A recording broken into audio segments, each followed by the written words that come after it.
പറഞ്ഞത്, നിങ്ങൾ ചർച്ച ചെയ്തത് നമ്മൾ പറഞ്ഞിട്ടേ. ഇതിൽ പലതും ഞങ്ങൾ നടത്തണം. ഇപ്പൊ സർക്കാർ ഞങ്ങൾ കൊടുക്കുന്നത് സർക്കാർ ഇടപെടേണ്ട കാര്യവും ഈ കമ്മിറ്റിയെ ഞങ്ങളിപ്പോ നിങ്ങൾക്കെല്ലാം തരുന്നുണ്ട്, പൊതുസമൂഹത്തിനുണ്ട്, സർക്കാരിന് വഹിക്കുന്നുണ്ട്, സാംസ്കാരിക വകുപ്പിന് വഹിക്കുന്നുണ്ട്. ഈ നിങ്ങൾ ഇത്രയും ഒരു സുപ്രധാനമായ ഒരു വാർത്താ സമ്മേളനം നടത്തുകയാണ്, നിങ്ങളുടെ ഇടയിൽ ഒരു വനിതാ മെമ്പർ പോലും ഇല്ലല്ലോ, അതെന്താണ് ഉണ്ണികൃഷ്ണൻ അങ്ങനെ സംഭവിച്ചത്? വനിതാ പ്രാതിനിധ്യം എന്നുള്ളത് ഞങ്ങളുടെ എല്ലാ കമ്മിറ്റികളിലും വരുന്നു. പക്ഷേ നിർഭാഗ്യവശാൽ ഒരു ഒറ്റ വനിതാ ജനറൽ സെക്രട്ടറി മാത്രമേ, അത് ഡബ്ബിംഗ് ആർട്ടിസ്റ്റ് യൂണിയനാണ്. വേറെ ഒരു യൂണിയനും വനിതാ ജനറൽ സെക്രട്ടറി ഇല്ല, പ്രസിഡന്റ്. അപ്പൊ ഞങ്ങള് നിരന്തരമായി വനിതകൾക്ക് അല്ലെങ്കിൽ സ്ത്രീകൾക്ക് ഭാരവാഹിത്വം വേണമെന്ന് പറയുന്നത്. പക്ഷെ ഞങ്ങളുടെ പല കമ്മിറ്റികളിലും ജോയിന്റ് സെക്രട്ടറിമാരായിട്ടും എക്സിക്യൂട്ടീവ് കമ്മിറ്റി അംഗങ്ങളൊക്കെ ആയിട്ട് വനിതകൾ, ഒന്നിലധികം വനിതകൾ ജോയിൻ ചെയ്യുന്നു. ഇവിടെ ഇന്നിപ്പോ തിടുക്കത്തിൽ നടത്തിയ ഇന്നലെയാണ് ഞങ്ങളുടെ ഈ റിപ്പോർട്ടിന്റെ ഫൈനലൈസേഷൻ നടന്നത്. ഇപ്പൊ സ്റ്റിയറിംഗ് കമ്മിറ്റി അംഗങ്ങൾ നിർബന്ധമായിട്ട് പങ്കെടുക്കണം എന്നാണ് ഞങ്ങൾ പറഞ്ഞിരുന്നത്. അവൈലബിൾ ആയിട്ടുള്ള ജനറൽ കൗൺസിൽ അംഗങ്ങൾ ഇവിടെ വന്നിട്ടുണ്ട്. ഞങ്ങളുടെ ചില സ്റ്റിൽ ഫോട്ടോഗ്രാഫേഴ്സ് യൂണിയന്റെ വനിതാ അംഗം ഒരു ഭാരവാഹി കൂടിയുണ്ട്, അവരവിടെ ഉണ്ട്. അപ്പോ താങ്കളുടെ വിമർശനം ഞാൻ ഉൾക്കൊള്ളുന്നു. ഇവിടെ മുഴുവൻ സ്ത്രീകൾ ഇരിക്കണം എന്നുള്ളതാണ് ഞങ്ങളുടെ ആഗ്രഹം. പക്ഷേ അത് ഞാൻ റിപ്പോർട്ടിൽ പറയുന്നുണ്ട്, പരാമർശിക്കാതെ പോയതാണ്. റിപ്പോർട്ട് വായിച്ചു നോക്കുമ്പോൾ നിങ്ങൾക്ക് അറിയാം, സംഘടനാ പ്രവർത്തനത്തിലുള്ള വിമുഖതയാണ് എന്താണെന്ന് അറിയില്ല. ഡബ്ബിംഗ് ആർട്ടിസ്റ്റ് യൂണിയന് മാത്രമാണ് ഒരു ജനറൽ സെക്രട്ടറി ആയിട്ട് വനിതയുള്ളത്. പക്ഷെ അവരിപ്പോൾ സുഖമില്ലാതിരിക്കുന്നത്, അതുകൊണ്ടാണ് അവർ ഹൈക്കോടതി നേരത്തെ തന്നെ ICC രൂപീകരണത്തിന് നിർദ്ദേശമൊക്കെ അത് ഇപ്പോൾ ഈ ഹേമ കമ്മിറ്റി റിപ്പോർട്ട് വന്നപ്പോഴാണോ അതിന്റെ അല്ല, 2 വർഷമായിട്ട് പ്രവർത്തിക്കുന്നുണ്ട്. 2 വർഷമായിട്ട് പ്രവർത്തിക്കുന്നുണ്ട്.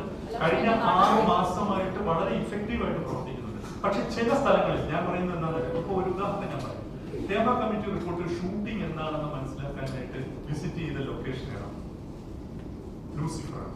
മലയാളത്തിലെ ഏറ്റവും വലിയ താരം, സംവിധാനം ചെയ്യുന്ന വലിയൊരു താരം, ഏറ്റവും വലിയ പ്രൊഡ്യൂസർ നിർമ്മിക്കുന്നു ഏറ്റവും വലിയൊരു സിനിമ. ഇങ്ങനെ ഒരു സിനിമയാണോ നിങ്ങൾ സാമ്പിൾ ആയിട്ട് ഷൂട്ടിംഗ് കാണാനായിട്ട് ഏറ്റവും പരിമിതികളുള്ള സ്ഥലത്ത് പോകണം. നിങ്ങൾ വലിപ്പ ചെറുപ്പങ്ങൾ, പല വലിപ്പങ്ങളിലുള്ള സിനിമകൾ കണ്ടാൽ മാത്രമേ അതിന്റെ ബഡ്ജറ്റ് അലോക്കേഷൻ പഠിക്കണം. അത് ഞാൻ കൃത്യമായിട്ട് ഈ വിശകലന റിപ്പോർട്ടിൽ പറയുന്നുണ്ട്, നിങ്ങൾക്ക് വായിക്കുമ്പോൾ മനസ്സിലാവും. ഒരു ദിവസമാണ് പോയി ഈ ലൂസിഫറിന്റെ ഷൂട്ടിംഗ്. അന്ന് ചിത്രാഞ്ജലി പോയി ഡബ്ബിംഗ് കണ്ടിട്ട് പോസ്റ്റ് പ്രൊഡക്ഷൻ പഠിച്ചു എന്നുള്ളത്. അപ്പോ നിങ്ങൾ മനസ്സിലാക്കേണ്ടത്, ഈ ICC എന്നുള്ളത് ചില സ്ഥലത്തെങ്കിലും അതിന് വീഴ്ച സംഭവിക്കുന്നുണ്ടെങ്കിൽ അത് സംഭവിക്കാതിരിക്കാൻ അത് ഇനിയെങ്കിലും ഉറപ്പാക്കണമല്ലോ. ഈ ഒരു ഘട്ടത്തിലെങ്കിലും അതിന് പ്രൊഡ്യൂസർ അസോസിയേഷന്റെ മേൽനോട്ടത്തിലാണ്, ചേംബറിന്റെ മേൽനോട്ടത്തിൽ. അപ്പൊ നമ്മളൊരു കാര്യം ചെയ്തു, ഇവരോട് പറഞ്ഞപ്പോ ഇവര് പറയുന്നു ICC നടപ്പിലാകും, കൃത്യമായിട്ട് പറഞ്ഞു. ഇനി എന്തെങ്കിലും അതിനകത്ത് പരാതി ആർക്കെങ്കിലും ഉണ്ടെങ്കിൽ അത് പരിഹരിച്ചിട്ട് ചിത്രീകരണം തുടർന്നാൽ അങ്ങനെ തീരുമാനം എടുക്കാം. ഒരു കാര്യം ചോദിച്ചോട്ടെ, ഇതില് AMMIയുടെ പ്രസ് മീറ്റിലാണ് ഞങ്ങൾ ചോദിച്ചപ്പോ പാർവതി ഉൾപ്പെടെയുള്ള WCCയിലെ അഭിനേതാക്കൾക്ക് അവസരം കുറയെ എഴുതി വെച്ചപ്പോ അങ്ങനെ ഇല്ലാന്ന് പറഞ്ഞു. ഇപ്പൊ താങ്കളുടെ പ്രസ് മീറ്റ് കേട്ടപ്പോഴും എനിക്ക് തോന്നുന്നത് കണക്ക് നിരത്തിൽ പറഞ്ഞത് പാർവതി ഉൾപ്പെടെയുള്ളവർക്ക് അവസരം കുറഞ്ഞിട്ടേ ഇല്ല എന്നാണ്. തീർച്ചയായിട്ടും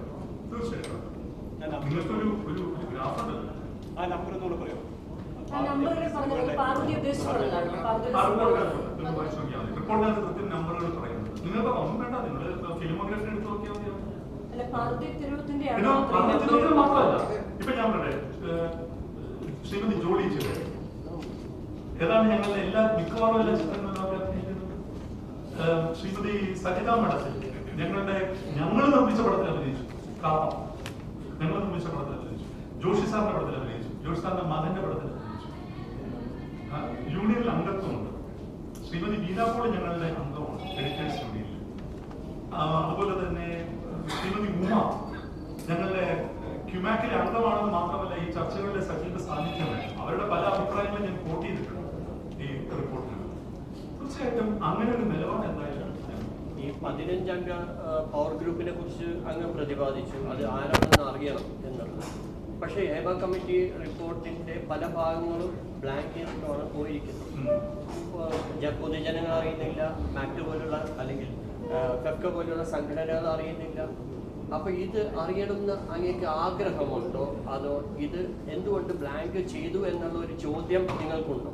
ബ്ലാങ്ക് ചെയ്തത് എന്തുകൊണ്ടാണെന്നുള്ളത് നമുക്കറിയാലോ. വിവരാവകാശ കമ്മീഷണർ പറഞ്ഞനുസരിച്ചാണ് ബ്ലാങ്ക് ചെയ്തിരിക്കുന്നതെന്ന് നമുക്കറിയാം.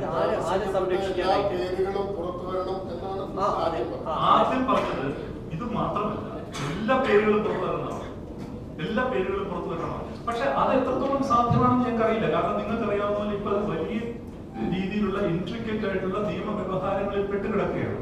അതിന്റെ ഔട്ട്കം എന്തായിരിക്കും എന്നുള്ളത് ഞങ്ങൾക്ക് അറിയില്ല. സാർ ഈ പറഞ്ഞത് വെച്ച് സാർ പറഞ്ഞ പോയിന്റ്സ് ഞങ്ങൾക്ക് മനസ്സിലാവുന്ന വെച്ചാൽ ഹേമ കമ്മിറ്റി റിപ്പോർട്ട് എന്ന് പറഞ്ഞാൽ നിഷ്പക്ഷമായിട്ടല്ല നടത്തിയത്, എന്തോ ടാർഗറ്റ് ചെയ്ത് പറയുന്ന ഒരു സെക്ഷൽ അബ്യൂസ് അല്ലെ അത് മാത്രം ടാർഗറ്റ് ചെയ്താണ് കൂടുതൽ റിപ്പോർട്ട് വന്നിരിക്കുന്നത് എന്നുള്ളതാണ്. ശരിക്കും ഹേമ കമ്മിറ്റി റിപ്പോർട്ട് നിഷ്പക്ഷമല്ലെന്ന് പൂർണ്ണ വിശ്വസിക്കുന്നുണ്ടോ? ഞാൻ അങ്ങനെയൊന്നും പറഞ്ഞില്ല. ഞാൻ പറഞ്ഞത് ഒരു ട്രേഡ് യൂണിയന്റെ പെർസ്പെക്റ്റീവിൽ നിന്ന് ഈ റിപ്പോർട്ടിന്റെ ഞാൻ വീണ്ടും നിങ്ങളോട് പറഞ്ഞത് ചരിത്രപരമായ ഏറ്റവും പ്രാധാന്യമുള്ള ഒരു റിപ്പോർട്ട്. പക്ഷെ ആ റിപ്പോർട്ടിനെ ഒരു ട്രേഡ് യൂണിയൻ വിലയിരുത്തുമ്പോൾ ഞങ്ങളുടെ കാര്യങ്ങളെ എന്ന് പറയണ്ടേ, വിമർശനാത്മകമായിട്ട് പറയണ്ടേ. ഒരു കാര്യത്തെ വിമർശിക്കുന്നു എന്ന് പറയുന്നത് അത് നിഷ്പക്ഷമല്ല എന്ന് പറയുകയോ അതിനെതിരെ ആരോപണം ഉന്നയിക്കുകയല്ല ചെയ്യുന്നത്. ഈ സ്വീകാര്യം, അതായത് ഒരു കാര്യത്തെ സ്വീകരിക്കുന്നതിൽ ഒരു വലിയ വിമർശനമുണ്ട്. അപ്പൊ മാത്രമേ അത് ക്രിയേറ്റീവ് ആവുകയുള്ളൂ. ഞാൻ പറഞ്ഞ എണ്ണമിട്ട് പറഞ്ഞ കാര്യങ്ങളുണ്ട്. ഒരു ട്രേഡ് യൂണിയൻ എന്ന നിലയിൽ എപ്രകാരം ഫെഫ്കയുടെ പ്രവർത്തനങ്ങളെ ആ കമ്മിറ്റി പരിഗണിച്ചില്ല, അതിനകത്ത് അതിന്റെ മെത്തഡോളജിയിൽ എന്തോ പ്രശ്നമുണ്ട്. ഇതൊരു പഠന കമ്മിറ്റിയാണ്. അതിനപ്പുറമോ ഇപ്പുറമോ ഉള്ള ഒരു പ്രസക്തി ആ കമ്മിറ്റി റിപ്പോർട്ടിനില്ല. അപ്പൊ ഒരു പഠനം നടത്തുമ്പോൾ അതിനൊരു മെത്തഡോളജി വേണം, ഒരു രീതിശാസ്ത്രം വേണം. അതാണ് ഈ താങ്കൾ പറഞ്ഞിരുന്നല്ലോ ഈ ഹേമ കമ്മിറ്റി കാണേണ്ടവരെ അവർ സ്വയം തീരുമാനിച്ചു എന്നുള്ളത്. അത് ഏകപക്ഷീയമായ പല കാര്യങ്ങളുണ്ടായെന്നാണ് താങ്കൾ പറഞ്ഞു വെച്ചത്. അപ്പോൾ അത് അവർ സ്വയം ഏകപക്ഷീയമായതാണോ മറ്റുള്ളവരുടെ സ്വാധീനത്താൽ ഏകപക്ഷീയം? അറിയില്ല. ഇന്റൻഷൻ ഒന്നും ഞങ്ങളുടെ പ്രശ്നമല്ല. റിപ്പോർട്ടിൽ എന്ത് കണ്ടോ അത് പറഞ്ഞു. മറ്റൊരു പരാമർശങ്ങളിൽ നിന്ന് അത് വ്യക്തമാണ്. ഇവിടെ അടക്കമുള്ള പരാമർശങ്ങളിൽ നിന്ന് ഈ മെത്തഡോളജിയെ സംബന്ധിച്ചും സിനിമാ രംഗത്ത് പ്രവർത്തിക്കുന്ന ആളുകളുടെ പ്രാതിനിധ്യ സ്വഭാവം അനുസരിച്ചും വിവരശേഖരണം നടത്തുക എന്ന് പറയുന്ന ഒരു സമീപനം നിർഭാഗ്യവശാൽ സ്വീകരിക്കപ്പെട്ടിട്ടില്ല എന്ന് തന്നെയാണ് കമ്മിറ്റിയുടെ പരാമർശങ്ങളിൽ നിന്ന് വ്യക്തമാകുന്നത്. അതാണ് WCCയോട് ക്വസ്റ്റ്യൻ മെയിലായിട്ട് അയച്ചു കൊടുത്തു. ഞങ്ങൾക്ക് എന്തുകൊണ്ട് അയച്ചു തന്നില്ലെന്ന് ഞങ്ങൾ ചോദിച്ചുള്ളൂ. അവർക്ക് അയച്ചു കൊടുക്കരുതെന്ന് ഞങ്ങൾ പറഞ്ഞിട്ടില്ല. എല്ലാവർക്കും അയച്ചു കൊടുക്കും. നിങ്ങൾ ഈ ഏകപക്ഷീയം എന്നുള്ള വാക്ക് എന്നിലേക്ക് ആരോപിക്കുന്ന അതിന്റെ മെത്തഡോളജി ഇതുണ്ട്, ഈ പ്രശ്നമുണ്ട്. അതെങ്ങനെയാണ് എന്ന് പറഞ്ഞാൽ നിങ്ങൾ വ്യാഖ്യാനിച്ചോളൂ. ഞങ്ങളത് കൃത്യമായിട്ട് പോയിന്റ് ഔട്ട് ചെയ്തിട്ടുണ്ട്. ചെയ്യണമായിരുന്നു. ഒരു ട്രേഡ് യൂണിയൻ എന്ന നിലയിൽ ഞങ്ങൾക്ക് ആ പരിഗണന തരണമായിരുന്നു. ഒരു പഠന റിപ്പോർട്ട് തരണമായിരുന്നു, തന്നില്ല എന്നുള്ളതാണ് തന്നെയാണ് ഞങ്ങൾ നിങ്ങളോട് കമ്മ്യൂണിക്കേറ്റ് ചെയ്യാൻ ശ്രമിക്കുന്നത്. ഈ പേരുകൾ പുറത്തു വരണം എന്ന് ആവശ്യപ്പെട്ടു. പക്ഷെ ആദ്യഘട്ടത്തിൽ പേര് പുറത്തു വരണമെന്ന് ആവശ്യപ്പെട്ടത് പേരുകൾ പുറത്ത് റിപ്പോർട്ടിലെ പേരുകൾ വർഷം പുറത്ത് വരരുതെന്ന് ആവശ്യപ്പെട്ടത്. അപ്പൊ അത് പരിഗണിക്കാനുള്ള ഉറപ്പ് CM കൊടുക്കുകയും ചെയ്യുന്ന രേവതി ഉൾപ്പെടെ പറഞ്ഞു. ആ ഒരു വൈരുദ്ധ്യം വേണം. അവർ പറഞ്ഞ ന്യായം എന്ന് പറയുന്നത് ഈ പറഞ്ഞ ആളുകളുടെ പൊതു നൽകിയ ആളുകളുടെ സുരക്ഷ, അവരുടെ സ്വകാര്യത അർത്ഥം ആരോഗ്യയുടെ പേരും പുറത്ത് വരാൻ പാടില്ല എന്നാണ് പറയുന്നത്.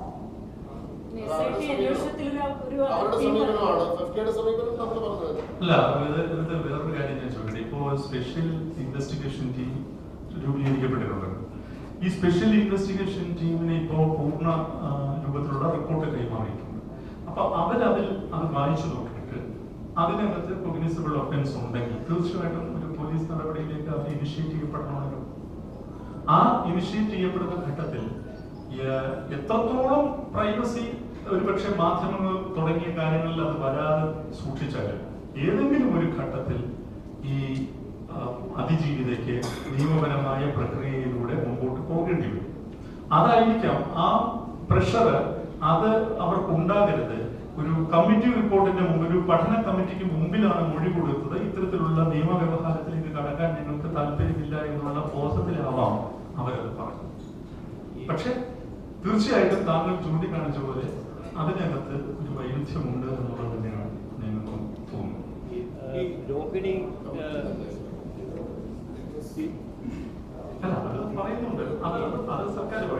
നടികർ സംഘത്തില് രോഹിണി എടുത്തനുസരിച്ചു, അതായത് എന്തെങ്കിലും ഒരു പ്രശ്നം ഉണ്ടായാൽ അല്ലെങ്കിൽ ഒരു ഒഫൻസ് കമ്മിറ്റ് ആയാൽ അത് പൊതുസമൂഹത്തിലേക്ക് വരരുത്, അത് ഉള്ളിൽ തന്നെ ചർച്ച ചെയ്ത് പരിഹരിക്കണമെന്ന്.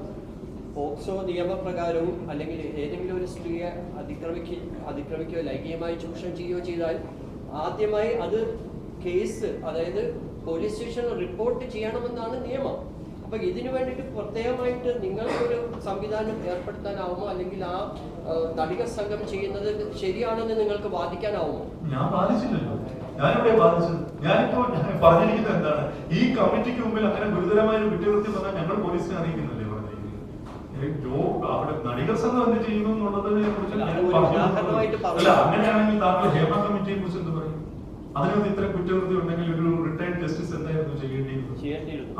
അപ്പൊ ആ വിമർശനം താങ്കൾ അങ്ങോട്ട് പോകുന്നതായിരിക്കും നല്ലതെന്നാണ് എനിക്ക് തോന്നുന്നത്. സാർ, ഇങ്ങനെ ഒരു റിപ്പോർട്ട് വന്നതിന് ശേഷം ഒരുപാട് ആരോപണങ്ങൾ, തെളിവുകളില്ലാത്ത ആരോപണങ്ങൾ പല ആക്ടേഴ്സിന്റെ പേരിൽ വരുന്നു.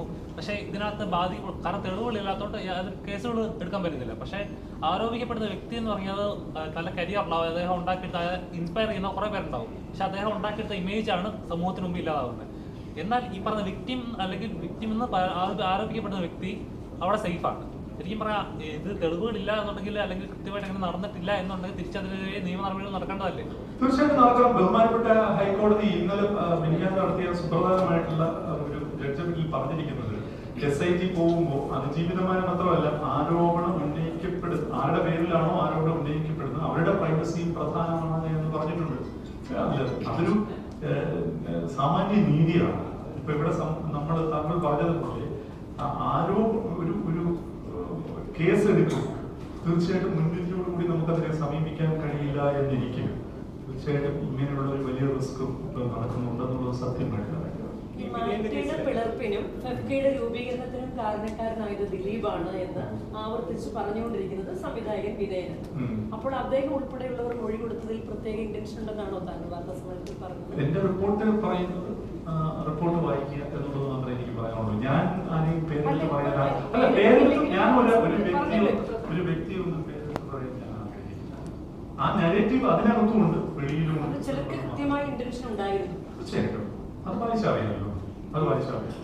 ഈ കോമ്പറ്റീഷൻ കമ്മീഷൻ ജഡ്ജിമെന്റ് വിഷയമില്ലേ, അതിൽ വിനയൻ കോമ്പറ്റീഷൻ കമ്മീഷനെ സമീപിച്ചത് സിനിമാ മേഖലയിൽ അദ്ദേഹത്തിന് തുല്യ അവസരം ഉറപ്പാകുന്നില്ല, അദ്ദേഹത്തിന്റെ സിനിമയോട് സഹകരിച്ചവരെ ഫെഫ്കയുടെ ഒരു അപ്രമാദിത്യം വെച്ചിട്ട് വിലക്കുന്നു. ആ വിഷയത്തിലാണ് വിനയൻ കോമ്പറ്റീഷൻ കമ്മീഷനെ സമീപിച്ചത്. അവിടെയാണ് പിഴയിട്ടതും അതിനെ സുപ്രീം കോടതി ശരിവെക്കുകയും ചെയ്തു. അപ്പോൾ ഈ യൂണിയന് പുറത്തുള്ള ഒരാൾക്ക് സ്വതന്ത്രമായിട്ട് അല്ലെങ്കിൽ അയാൾക്ക് ഒരു തുല്യ അവസരം ലഭ്യമാക്കുന്നതിൽ ഫെഫ്ക വീഴ്ച വെച്ച് തന്നെ പിഴ വന്നത്. ഇപ്പൊ എത്ര പേര് യൂണിയന് പുറത്തുള്ള സിനിമ എന്ന് താങ്കൾക്ക് അറിയാം? ഇഷ്ടം പോലെ ആളുകൾ സിനിമ ചെയ്യുന്നുണ്ട്. അത് ചെയ്യാം, ഇഷ്ടം പോലെ സിനിമ ചെയ്യുന്നു. ഈ വ്യക്തിയെ മാത്രം വ്യക്തിയെ സംബന്ധിക്കുന്ന ചോദ്യങ്ങൾക്ക് ഈ പത്രസമ്മേളനത്തിൽ അതല്ല പേര് വേണ്ട എക്സ് എന്തുകൊണ്ടാണ് മറ്റൊരു കാര്യമാണ് സെറ്റുകളിലെ ലഹരി മരുന്ന് ഉപയോഗം. നമ്മൾ കൃത്യമായിട്ട് ഇതിനകത്ത് പറയുന്നുണ്ട് അതുമായി ബന്ധപ്പെട്ട് പല സ്ഥലങ്ങളിൽ നിന്നും പരാതി. നമ്മള് ഈ ഇതിനകത്തും ഉണ്ട്, നമ്മുടെ പ്ലാൻ ഓഫ് ആക്ഷനിലുണ്ട്. നിങ്ങൾ വായിച്ചു നോക്കി അറിയാം. വലിയ രീതിയിൽ രാസലഹരി, ആൽക്കഹോൾ അല്ലാത്ത ലഹരി ഉപയോഗിക്കുന്നുണ്ട്. അത് സെറ്റിലെ സമാധാന അന്തരീക്ഷത്തിന്റെ ഭീഷണിയാണ് എന്ന് സ്ത്രീകൾ ഞങ്ങളോട് പറഞ്ഞിട്ടുണ്ട്. ചില ഇൻസിഡൻസ് സഹിതം പറയുന്നത് മാത്രമല്ല, കാരവൻ ഓണേഴ്സിന്റെ ഒരു മീറ്റിംഗ് കഴിഞ്ഞ ദിവസം നടന്നു.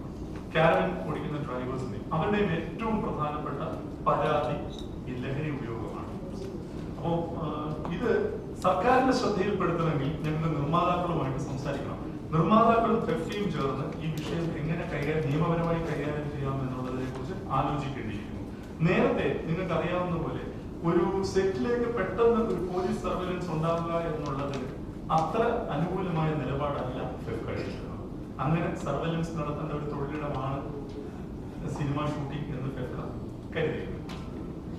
പക്ഷെ ഇപ്പോൾ ഈ സാഹചര്യത്തിൽ എന്തു വന്നാലും ഇത്തരത്തിലുള്ള പരാതികൾ നിരന്തരം ഉയരും. അത് അഡ്രസ് ചെയ്യപ്പെടണം. പക്ഷെ അത് എപ്രകാരം അഡ്രസ് ചെയ്യപ്പെടണം? ഒരു മേഖലയെ ആകെ പുകമറയ്ക്കുള്ളിൽ നിർത്തുന്ന പോലെ ആവരുതല്ലോ നമ്മൾ അഡ്രസ് ചെയ്യുന്നത്.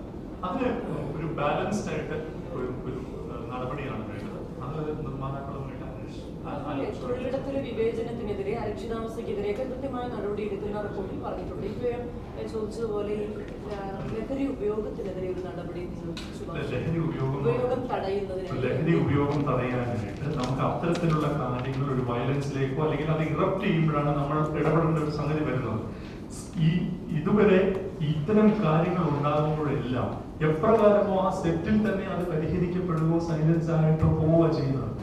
ഇപ്പൊ നമ്മൾ വളരെ കൃത്യമായിട്ട് അന്വേഷിച്ചപ്പോഴും കൂടുതലും സ്ത്രീകളാണ് ഇതിനെക്കുറിച്ച് വേവലാതി പറഞ്ഞത്. അവര് പറഞ്ഞ കാര്യങ്ങൾ വെച്ച് നോക്കുമ്പോൾ ഇതിന് തീർച്ചയായിട്ടും ഹേമ കമ്മിറ്റി റിപ്പോർട്ടും അത് വളരെ ഗൗരവകരമായിട്ട് പറയുന്നുണ്ട്.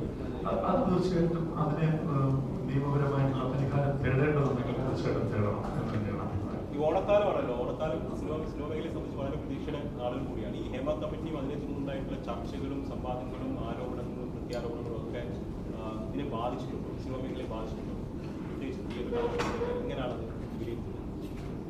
അതിപ്പോ ഇന്നത്തെ സിനിമകൾ ഇറങ്ങിയിട്ടുള്ളൂ, എനിക്ക് അറിഞ്ഞൂടാ എങ്ങനെയാണ് ബാധിച്ചിട്ടുള്ളത് നോക്കാം. ഞങ്ങൾ ഹോപ്പിംഗ് ഫോർ ദ ബെസ്റ്റ്.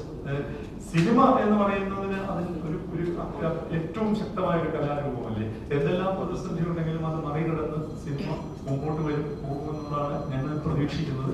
ഇത് ഒരു അവസാനമല്ല, ഇതൊരു പക്ഷേ പുതിയൊരു തുടക്കമായി നമുക്ക് കാണാം. ഏറ്റവും പ്രധാനപ്പെട്ട ഒരു സംഗതി കൂടി പറയണം എന്ന് ഉണ്ട്. അതായത് നയരൂപീകരണ സമിതി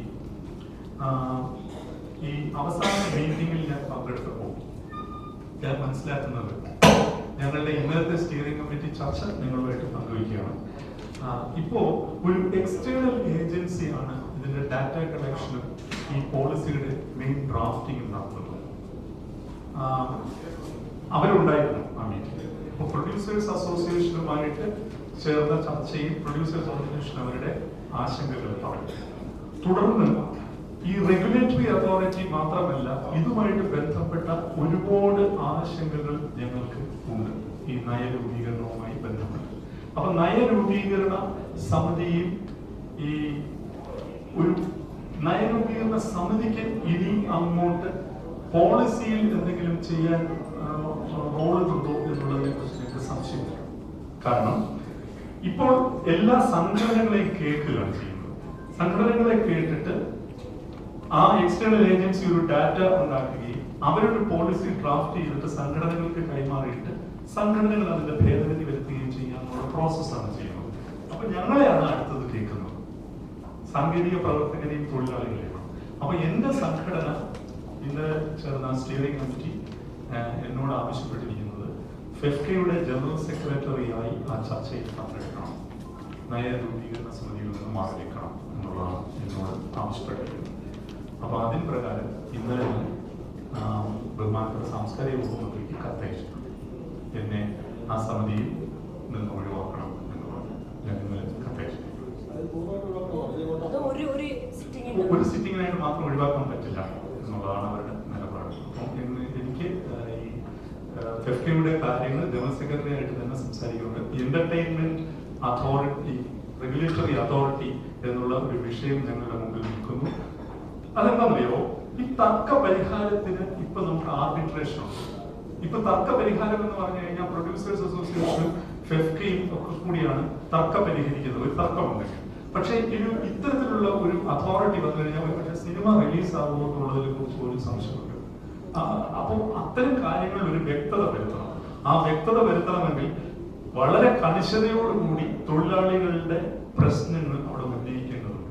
അതുകൊണ്ട് ആണ് ഈ തീരുമാനം എടുത്തത്. ഒരുപാട് സമ്മർദ്ദങ്ങൾ ഉണ്ടായിട്ടും എന്നെ ആ കമ്മിറ്റിയിൽ നിലനിർത്തിയ സർക്കാരിനോട് വലിയ നന്ദിയും സ്നേഹമുണ്ട്.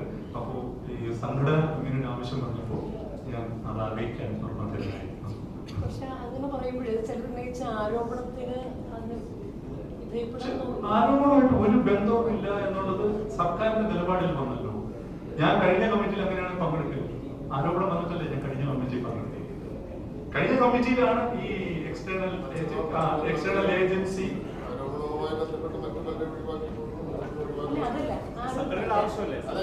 കോമ്പറ്റീഷൻ കമ്മീഷന്റെ ആരോപണവുമായിട്ട് ബന്ധപ്പെട്ട് സംവിധായക കമ്മീഷൻ ചോദിച്ചിരുന്നു. ആ സംവിധായകൻ വിനയനാണല്ലോ ആവശ്യപ്പെട്ടത് കോമ്പറ്റീഷൻ കമ്മീഷൻ പിഴ ചുമത്തിയാണ് സിനിമ നയരൂപീകരണ സമിതിയിൽ ഉണ്ടാകാൻ പാടില്ലെന്ന്. അതുകൊണ്ടാണ് ഞാൻ ചോദിച്ചത്, അത് അംഗീകരിക്കുന്ന പോലെ. ഞാൻ അംഗീകരിക്കുകയാണെങ്കിൽ എങ്ങനെയാണ് കഴിഞ്ഞ സമിതിയിൽ ഞാൻ പങ്കെടുക്കുന്നത്? കഴിഞ്ഞ സമിതിയിൽ ഞാൻ പങ്കെടുത്തു. കഴിഞ്ഞ സമിതിയിൽ പങ്കെടുത്തപ്പോഴാണ് ഈ ഡെവലപ്മെന്റുകൾ ഉണ്ടായത്. എന്റെ സംഘടനയെ പറയുമ്പോൾ സംഘടനയാണ് എന്നോട് ആവശ്യപ്പെട്ടത്. നിങ്ങൾ തന്നെ നോക്കൂ, ഞാൻ നയരൂപീകരണ സമിതിയുടെ ഭാഗമായിട്ടിരിക്കുകയാണെങ്കിൽ അടുത്ത മീറ്റിംഗ് ഫെഫ്കെ ആയിട്ടാണ്. എനിക്ക് എന്ത് നിലപാടെടുക്കാൻ പറ്റും? എനിക്ക് സൈലന്റ് ആയിട്ട് ഇരിക്കാൻ പറ്റും. എനിക്ക് എന്റെ സംഘടനയ്ക്ക് വേണ്ടി സംസാരിക്കണം. അതിനു വേണ്ടിയിട്ടാണ് ഈ നിലപാട് തീരുമാനം അറിയിച്ചു. തീരുമാനം അറിയിച്ചു 2 ദിവസമായി. മറുപടി ഒന്നുമില്ല. പിന്നെ നമ്മുടെ തീരുമാനം എല്ലാം തീരുമാനം. സാറ് കുറച്ച് മുമ്പ് പറഞ്ഞ പോയിന്റ്സിൽ നിന്ന് ചോദിക്കുകയാണ്. അപ്പം എല്ലാ വർക്ക് ചെയ്യുന്നവർക്കും ഒരേപോലെ വേതനം കൊടുക്കുക, അല്ലെങ്കിൽ ഇപ്പോൾ ഒരേ റൂം 2 പേര് മാത്രം അങ്ങനെ കൊടുക്കുക. പക്ഷേ ഒരു പ്രൊഡ്യൂസറിനെ സംബന്ധിച്ച് എത്രത്തോളം കാശ് ചുരുക്കാവോ, എവിടത്തോളം പിടിക്കാവോ? എല്ലാം ഒരു റൂമല്ല നമ്മൾ ഉദ്ദേശിച്ചത്. ഇപ്പോ ഒരു റൂമിൽ തന്നെ, ഒരു ഡബിൾ റൂമിൽ തന്നെ 3-4 പേരെ അത് പക്ഷെ നിർത്താം. കാരണം ഒരു ടോയ്ലറ്റിലേ ഉണ്ടാവുള്ളൂ. അതെ, അപ്പൊ പോസിബിൾ ആവും എന്ന് വിചാരിക്കുന്നുണ്ട്. കാരണം ഒരു ബഡ്ജറ്റ് ഒന്നുകൂടെ അത് നിർമ്മാതാക്കൾക്ക് അത് ഓപ്പൺ ആണ്. ഞങ്ങൾ സംസാരിച്ചിട്ടുണ്ട് അവരുമായിട്ട് നമ്മൾ ചർച്ച ചെയ്തു. അങ്ങനെയൊന്നും തൊഴിലാളികളെ കഷ്ടപ്പെടുത്താൻ ഒരു നിർമ്മാണം തയ്യാറാവില്ല. ഒരു നിർമ്മാണം പിന്നെ ഇതില് ഈയിടയ്ക്ക് വന്ന ഒരു പ്രസ്താവന, അല്ലെങ്കിൽ രാധിക ഉന്നയിച്ച ഒരു കാര്യമുണ്ട്, ഒളി ക്യാമറ വെച്ചു കാരവനിലൊക്കെ. അപ്പൊ ഇതിനൊക്കെ എന്താണ് എന്നുള്ള ഒരു കാരവൻ ഓണേഴ്സും ഡ്രൈവേഴ്സുമായിട്ട് സംസാരിച്ചു. ഒളി ക്യാമറ ഒന്നും വെച്ചിട്ടില്ല. കാരവൻ ഓണേഴ്സിന്റെ ഒരു മീറ്റിംഗ് 2 ദിവസം മുമ്പ് പ്രൊഡ്യൂസേഴ്സ് അസോസിയേഷൻ ഇത്തരം വെളിപ്പെടുത്തലുകളുടെ അടിസ്ഥാനത്തിൽ സ്വീകരിക്കേണ്ടുന്ന ജാഗ്രതകളെ സംബന്ധിച്ച് പക്ഷെ അതിൽ മുൻവിധികളുണ്ടായി. കാരവൻ ജാതിക വെളിപ്പെടുത്തിയപ്പോഴത്തേക്കും അത് ഇന്ന് സിനിമയിലായിരിക്കും എന്നുള്ള മുൻവിധികളൊക്കെ ഉണ്ടായി. ആ മുൻവിധികളൊക്കെ സിനിമയുടെ സെറ്റിലായിരുന്നു പ്രശ്നം. അതെ, ഞങ്ങൾ പറയുന്നത് മോഹൻലാലുള്ള സെറ്റിൽ അതെങ്ങനെയാ സ്വാഭാവികമായിട്ട് ഫീൽ ചെയ്യുന്നത്? മറ്റുള്ളവർക്ക് മുൻവിധി ഉണ്ടെന്ന് പറയുമ്പോഴേ അല്ല, സ്വാഭാവികമായിട്ടെന്ന് പറഞ്ഞാൽ ആ സ്വാഭാവികതയാണ് ഞങ്ങൾ അസ്വസ്ഥപ്പെടുത്തുന്നത്. ഇപ്പൊ ആ സമയത്ത് നവമാധ്യമങ്ങളാണല്ലോ കൂടുതൽ ചർച്ച ചെയ്യുന്നത്. സോഷ്യൽ മീഡിയയിൽ ചില ഇട്ടിമാണി ഉൾപ്പെടെയുള്ള സിനിമയുടെ ലൊക്കേഷൻ ഒക്കെ കാണിച്ചു വന്നു. അപ്പൊ നമുക്ക് സംശയം തോന്നും. അല്ല, നിങ്ങളൊന്ന് നോക്കിയാൽ മതി. രാധിക സിനിമയിൽ അഭിനയിച്ചു നോക്കിയാൽ മതി.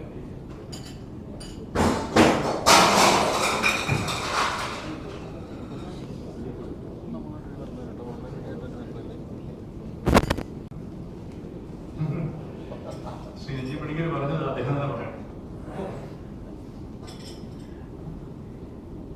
ഈ എസ്പെഷ്യലി ലൈംഗിക അതിക്രമങ്ങൾ സംബന്ധിച്ച് കഴിഞ്ഞ ദിവസങ്ങളിലുണ്ടായ ചില പ്രത്യേക വെളിപ്പെടുത്തലുകൾ, അത് അദ്ദേഹം ആ വിഷയം മുന്നോട്ട് പറഞ്ഞതുകൊണ്ട് ആ ആരോപണങ്ങൾ തെളിയിക്കപ്പെടാതെ പോവുകയും ദീർഘകാലം പ്രയത്നിച്ചും പരിശ്രമിച്ചും സിനിമയിൽ അല്ലെങ്കിൽ അത്തരം രംഗങ്ങളിൽ ഒരാളുണ്ടാക്കിയെടുക്കുന്ന കരിയർ, അയാളുടെ പ്രതിച്ഛായ, ഇതെല്ലാം സമ്പൂർണമായി തകരുകയും അത് ഒരിക്കലും പിന്നീട് അയാൾക്കുണ്ടാവുന്ന തകർച്ച പരിഹരിക്കപ്പെടാതിരിക്കുകയും ചെയ്യുന്ന സാഹചര്യത്തെക്കുറിച്ച് പറയും.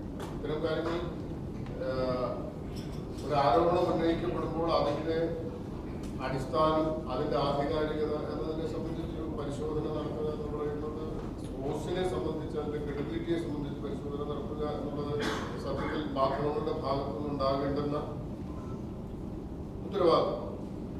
അങ്ങനെ ഒരു നിർദ്ദേശം നിങ്ങളുടെ ഭാഗത്തുനിന്ന് ഇങ്ങോട്ട് വന്നത് തീർച്ചയായിട്ടും സ്വാഗതാർഹമാണ്. ഈ ഏറ്റവും അടിസ്ഥാനരഹിതമാണ് എന്ന് കോടതി ഒബ്സർവ് ചെയ്യുന്ന തരത്തിലുള്ള ചില ആരോപണങ്ങൾ കഴിഞ്ഞ ദിവസങ്ങളിൽ ഉന്നയിക്കപ്പെട്ടിട്ടപ്പോൾ പോലും അത്തരം വാർത്തകൾ ഉണ്ടാകുമ്പോൾ സംഭവിക്കുന്ന തരത്തിലുള്ള ഉത്സാഹം ഈ മറുവശം പറയുന്നതിൽ ഉണ്ടാകുന്നില്ല എന്നുള്ളത് സത്യത്തിൽ.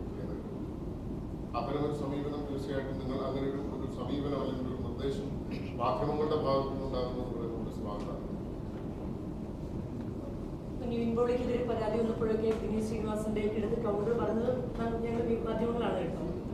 അല്ല, മാധ്യമങ്ങളാണ്. അതുകൊണ്ടാണ് മാധ്യമങ്ങൾ പറഞ്ഞ ആ നിർദ്ദേശത്തെ സ്വാഗതം ചെയ്യുന്നത്.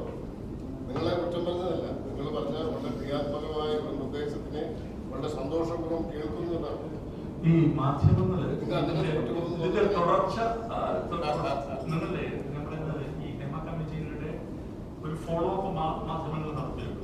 തീർച്ചയായിട്ടും അതിന് എന്തെല്ലാം ഞങ്ങൾക്ക് വിമർശനങ്ങളുണ്ട്, അത് വലിയ തിരുത്തൽ ശക്തിയായിട്ട് തന്നെയാണ് ഞങ്ങൾ ഉൾക്കൊണ്ടിരിക്കുന്നത്. യാതൊരു സംശയവും ഉണ്ടാക്കാൻ അത് ഞങ്ങളെപ്പോലൊരു സംഘടന ഇത്ര ഗൗരവമായിട്ട് ഈ ഒരു സംഗതിയെ പഠിക്കാൻ തീരുമാനിച്ചത് അതിൻ്റെതായ അർത്ഥത്തിൽ നിങ്ങൾ ഉൾക്കൊണ്ടുകൊണ്ട് ഇതിന്റെ ഫോളോ അപ്പ് സ്റ്റോറീസ് ചെയ്യണമെന്ന് മാത്രമാണ് അഭ്യർത്ഥിക്കാറുള്ളത്. അത്രയും സംഘടനകൾ ഇതിനകത്ത് പണിയെടുത്തിട്ടുണ്ട്. എന്താ പെട്ടെന്ന് പ്രതികരിക്കുന്നില്ല എന്നുള്ളതല്ലായിരുന്നു, അത് ഇതിനു വേണ്ടിയാണ് എന്നുള്ളതാണ് പറയാനുള്ളത്. ഞങ്ങൾ ഏത് ടൈം ഉപയോഗിക്കുന്നത്? വിശകലന രേഖ വിശകലന രേഖ. ഞാൻ കിട്ടാത്തവരുണ്ടെങ്കിൽ നമ്മൾ സോഫ്റ്റ് കോപ്പി ഷെയർ ചെയ്യും. കിട്ടാത്തവരൊന്ന് ബന്ധപ്പെട്ട സോഫ്റ്റ് കോപ്പി ഷെയർ ചെയ്യും. അപ്പൊ നമ്മൾ അവസാനിപ്പിക്കാം.